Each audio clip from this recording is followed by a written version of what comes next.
అండి టుడే వచ్చి ఒక వంట నేర్చుకుందామా.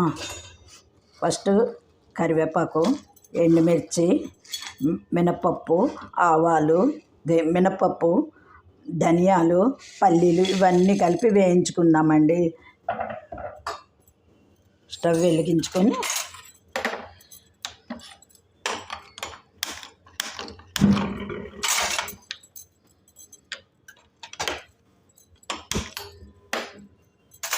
ఇవన్నీ కలిపి వేయించుకుందామండి. ఉసిరికాయ పొడి ఎలా తయారు చేయాలో చూద్దాం.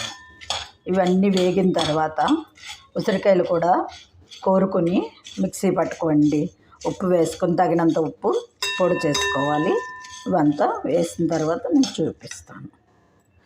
ఉసిరికాయ పొడి, కూరల పొడి లేదు ఉసిరికాయ కారపొడి అండి. రెడీ అయిపోయిన ఆమ్లా పౌడరు, కారపొడి చూడండి ఇలా రెడీ అయిపోయింది. ఇది మీరు ఎవరికైనా నచ్చితే లైక్ చేయండి, సబ్స్క్రైబ్ చేయండి.